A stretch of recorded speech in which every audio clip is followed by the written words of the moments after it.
Сешо, окей. Да, само секунда, За вас не.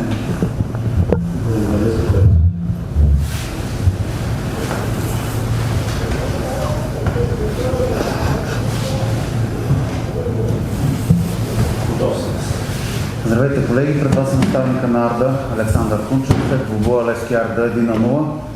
Първо мнението му за двубоя, след което вашите въпроси. Аз мисля, че до червения картон така имаше един интересен, динамичен матч, в който ние изпуснахме едно много чисто положение на Серкан. Стояхме добре на терена, така добре затваряхме подстъпите към нашата врата, не позволявахме кой знае колко отбора на Левски да създава някакви ситуации. Вече след червения картон стана доста трудно и въпреки това, мисля, че до голяма степен успяхме да неутрализираме футболистите на Левски да не създават кой знае колко чисти голови ситуации. Господин Тунчев, днеска каквото можеше да се обърка за вашия отбор, се обърка, принудителна смяна, червен картон. Тези фактори повлияха в голяма степен, мислите ли вие по този начин, и ако не се бяха случили тези неща, друго ли щеше да бъде? Можем да гадаем само, но наистина малко или много Паскалев напусна принудително, след което Лъчо червения картон до голяма степен така позволи на Левски да овладее трайно топката и да се опитва да създава ситуации. Наистина ни беше трудно, но пак ще се повторя, мисля, че до голяма степен успявахме да затворим подстъпите към нашата врата, с изключение на ситуацията при гола. Господин Тунчев, краят на една много силна серия за вас от 3 последователни победи и се задава не по-лека задача домакинство на Лудогорец. Какво трябва да направи отбора, за да може да се възстанови от загубата и да се върне по-силен за двубоя с Лудогорец?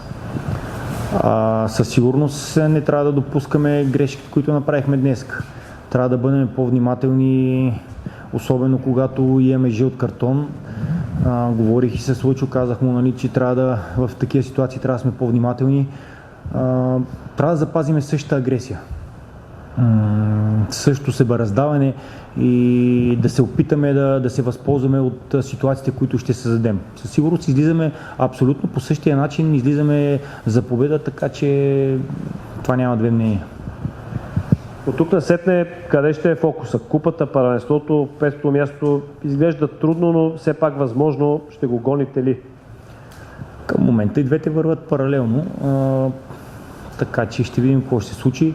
Ясно е, че купата ще има малко повече приоритет. Със сигурност ще обърнем по-голямо внимание, защото пътят към Европа е доста по-кратък, но в никакъв случай първенството няма да го оставим на заден план.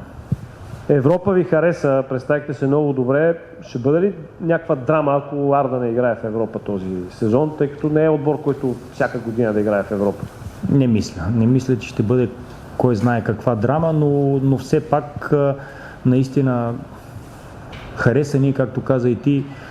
Мисля, че се представихме добре и ще направим всичко възможно. Отново, ако успеем да се класираме и да се опитаме да стигнем по-далече.